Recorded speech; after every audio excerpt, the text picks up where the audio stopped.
శ్రీమన్నారాయణుని తత్వాన్ని 4 మొగాలతో 4 వేదాలను లోకాలకు అందించే చదువులమ్మ భర్త బ్రహ్మదేవుడు ఈ విధంగా విన్నవించుకుంటున్నాడు.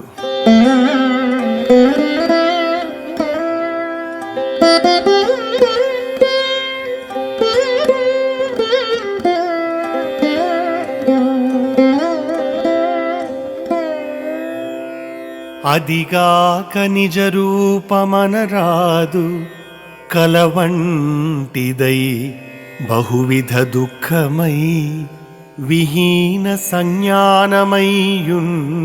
జగము సత్సుఖబోధతనుడవై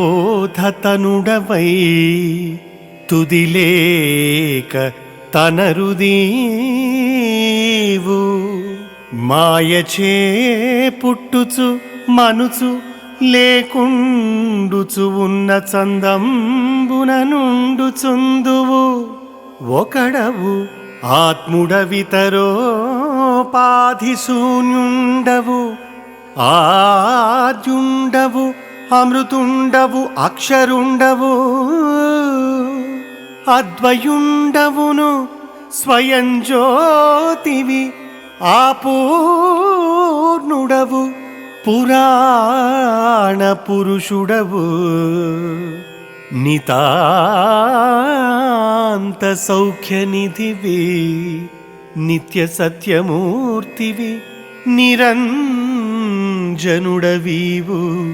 తలపచనునే నిన్ను ఆ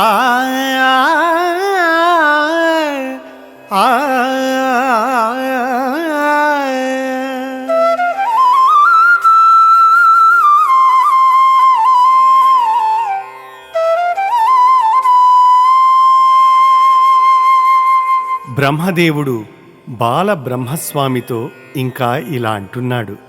స్వామి, ఇప్పుడు నీవు కనబడుతున్నది నీ నిజరూపం కాదు. ఈ జగత్తంతా ఒక పెద్ద కల వంటిది.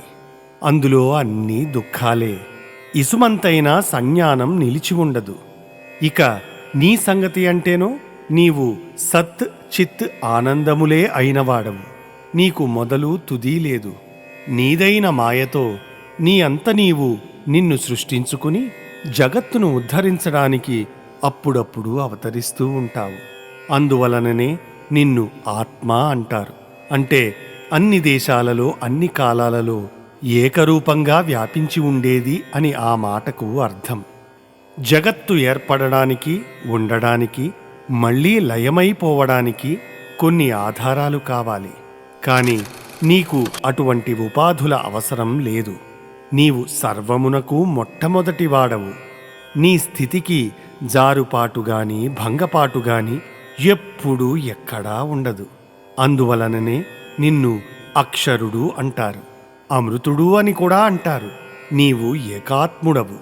నీతో పోల్చదగిన తత్వం మరి ఒకటి లేదు. ఆ కారణంగా నీవు అద్వయుడవు. సూర్యచంద్రాదులకు కూడా వెలుగుని ప్రసాదించేది నీవే. నీవు స్వయం ప్రకాశుడవు, పూర్ణస్వరూపుడవు, నిత్యానందాత్మకుడవు, కాల విభాగాలు లేని అఖండ తత్వానివి, ఏ అంటుసొంటులు లేనివాడవు. నిన్ను భావించడం, నిరూపించడం నాకు కూడా సాధ్యం కాని విషయం సుమా.